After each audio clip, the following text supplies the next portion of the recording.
Magandang umaga sa ating lahat, mapagpalang umaga. Happy Youth Sunday! Ayan, so Youth Sunday rin pala ngayon. Ito ay Sunday na ang mga facilitators ay mga youth. Ayan, mamaya may mga presentation kaming gagawin para sa ating Panginoon. So today, as young people, and of course young people din po kayo, lahat tayo young people and young at heart. Lahat tayo ay young. Ayan. So God is calling us to be faithful stewards. Yan. So, in other words, yung tayo ay manggagawa ng Panginoon. We are servants of the Lord. So, we're going to use our skills, abilities, talents, na binigay sa atin ng Panginoon to give back our praises to Him in many, many ways. And, number one, ito na yung number one. Although madami pang worship and praises that we can give back to Him, but this is an example of giving back to Him, which is yung tithes and offerings. But, ngayon, as young people, we may think na we may not have enough. Kaya, we think na masyado pang maaga. Siguro, pagka matanda na lang ako, doon na lang ako magiging faithful steward ng Panginoon. But, mas maganda nga na mag-start ng mas maaga. Naalala niyo pa ba si Archbishop Harold? Nag-start siya ng kanyang pag-aaral ng salita ng Panginoon nung college pa lang siya or high school. And throughout the years of his life, patuloy yun hanggang sa naging na-receive yung calling ng Panginoon sa pagiging bishop. So, let us look at that as an example na even as young people, we can do many things. So, we can start now.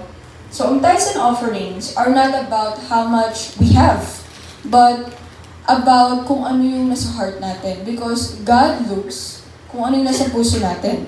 So ito yung mga few reminders na binibigay sa atin ng Panginoon about giving.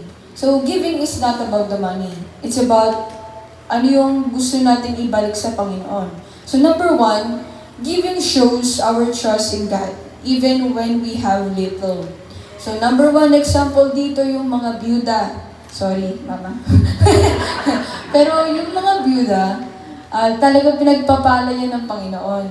Dahil they know that they don't have enough. But still, isa silang mga example na nag-give back ng mas marami. Nalala niyo pa ba si, I forgot her name, Mary, I guess, yung nagbasag ng kanyang napakahalagang perfume that values so much. Siguro more than $150, which is 5,000 pesos or more. So, sobrang mahal yun. Pero binasag niya yun sa Panginoon just so she could wash his feet. Yan. So, napakamagandang example yung mga ganon. Wala man tayong pera, but we could show it in many ways. Like, for example, ano pa yung pinakamahalagang meron tayo in our possession right now? It's time. Ano ba yung time natin? Time is gold.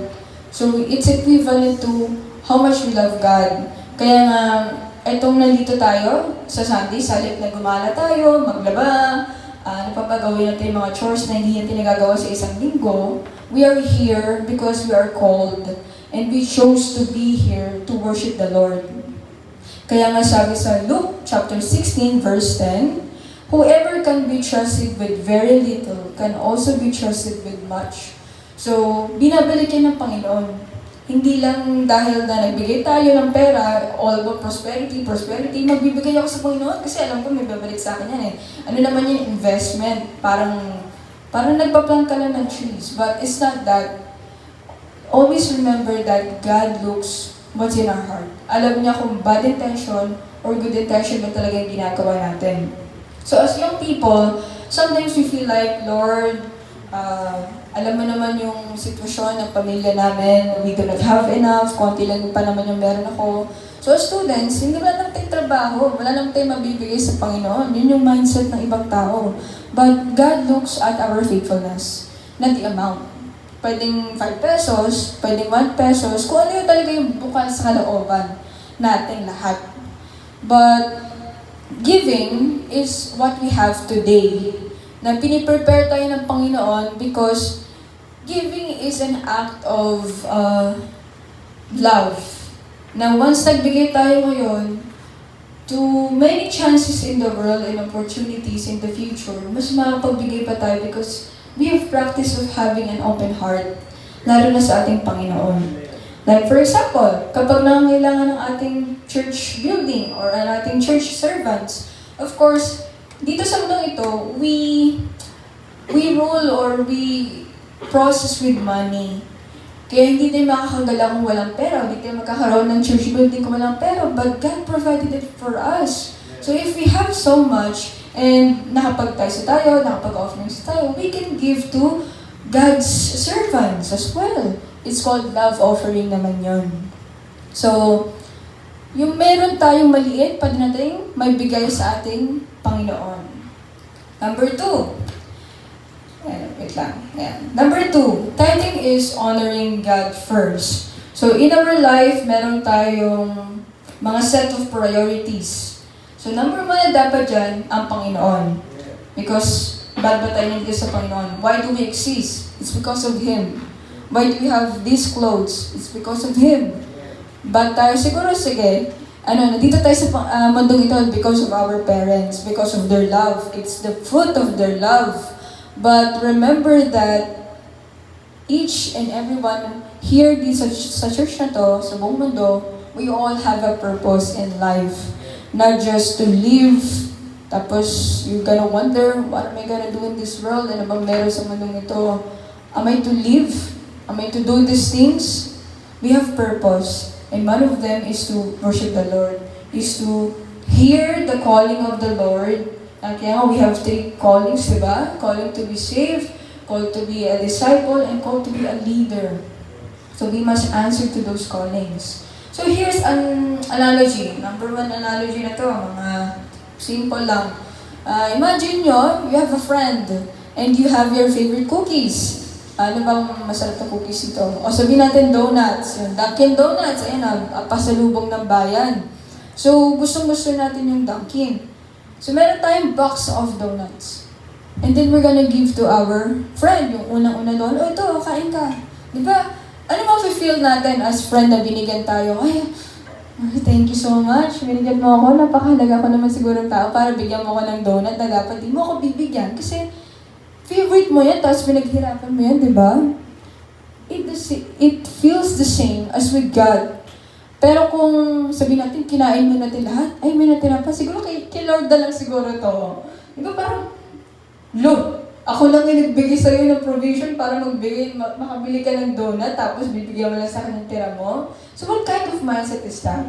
So let's look at that analogy as an example, how we're going to give to our Lord. Kung ano yung nafe-feel niya if we give to Him as our priority, or kung ano lang yung natira na meron tayo.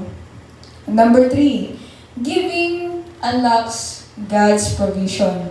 So, when we give, binibigyan tayo ng Panginoon. Binabalik niya ng sobra-sobra. Kaya nga, sabi niya sa Malaki 3:10, bring the whole tithe into the storehouse. Test me in this, says the Lord Almighty, and see if I will not throw open the floodgates of heaven. Talagang dudungawin niya yung heaven, yung gate ng heaven, para lang magbigay ng so much blessing. Yung meron kang maliit, ibabalik yan sa'yo ng sobra-sobra ng Panginoon. So God actually invites us to test in Him in tithing. He promises to bless and provide us in ways we cannot imagine. Hindi lang to financial. It may be opportunities in life. For example, one thing I know, nag-tithe siya ng so much, more than yung tithes niya. And after a while, nagkaroon siya ng job offering sa Australia. And now, God is blessing their family so much.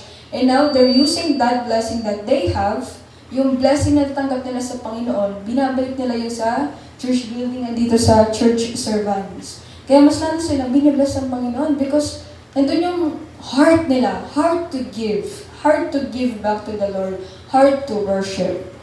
Number 4, offering is worship and not an obligation. Hindi to routine. Routine is just like, parang nakagaway mo lang. But it's not that. Hindi siya routine. Kasi pag ginawa mo siyang obligasyon o routine lang, kasi alam mo may babalik sa yung Panginoon, hindi mo titignan ng Panginoon. Hindi ka na i-bless. Kasi tinitignan lang natin siya as a source of money. So source of income lang. Tapos pag nandyan na yung opportunity, nandyan na yung pera, okay, thank you Lord, hindi na magpapakita for the next few months. So, hindi magandang mindset yung ganun. Because offering is worship.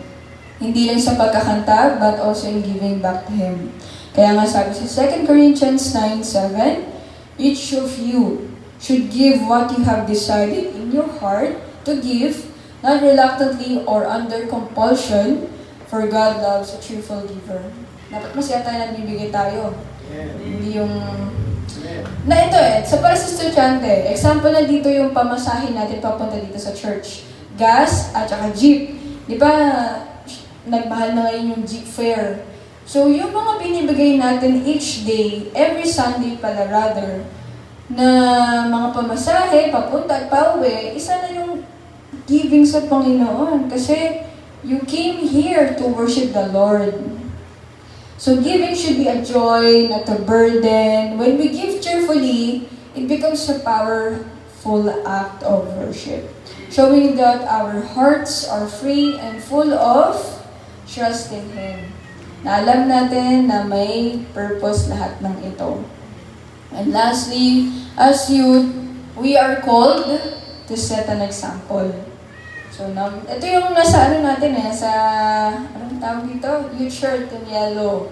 Yung 1 Timothy chapter 4, verse 12. Don't let anyone look down on you because you are young, but set an example for the believers in speech, in conduct, in love, in faith, and in purity. So yes, in giving, we can be an example that show others that age doesn't matter or age doesn't define yung maturity natin sa pagiging Christian. Hindi lang porket, ang tagal-tagal ko na dito, 60 na ako, 53 na ako, 30s na ako, I'm already matured in Christ. Pero ano ba talaga yung nasa heart mo? Ano ba talaga yung nasa mind mo?